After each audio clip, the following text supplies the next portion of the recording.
Selamat datang di Funfact ID, tempatnya fakta unik yang bikin kamu pintar tanpa pusing.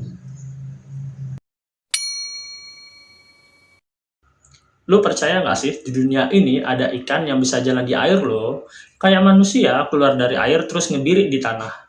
Tapi percayalah, ini nyata adanya. Di dunia ini ada ikan-ikan aneh yang beneran bisa keluar dari air dan jalan di daratan. Jadi, salah satu ikan yang terkenal bisa jalan di darat ini namanya ikan mudskipper. Atau dalam bahasa Indonesianya kita sering menyebutnya dengan ikan tembakul. Ikan ini hidup di daerah rawa bakau dan di pinggir pantai, terutama di Asia dan Afrika. Nah, yang bikin gokil, ikan ini bukan cuma bisa ngesot di darat, tapi juga bisa loncat-loncat pakai sirip di depannya. Siripnya itu udah berevolusi kayak kaki kecil buat mereka. Tapi pertanyaan besarnya, gimana caranya ikan bisa hidup di darat padahal kan biasanya ikan bakal mengap-mengap tanpa air?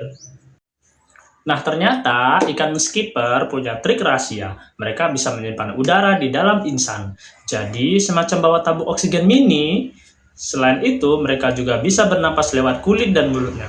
Jadi, jangan heran ya kalau lihat mereka santai di lumpur tanpa balik ke air berjam-jam. Nggak cuma jalan, mudskipper juga jago manjat batang pohon tembakau, atau bahkan berenang di lumpur. Jadi bisa dibilang mereka itu atlet multi talenta di dunia ikan. Dan lebih gokilnya lagi, ikan ini sering disebut sebagai contoh nyata hewan transisi dalam evolusi. Karena bisa hidup di dua alam, air dan darat.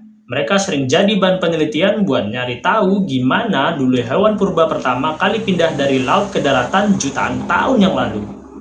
Jadi kalau ada yang bilang ikan itu cuma bisa berenang, kasih tahu aja mereka kalau mereka itu salah bro. Karena ada juga ikan yang bisa lompat, jalan, bahkan manjat di darat.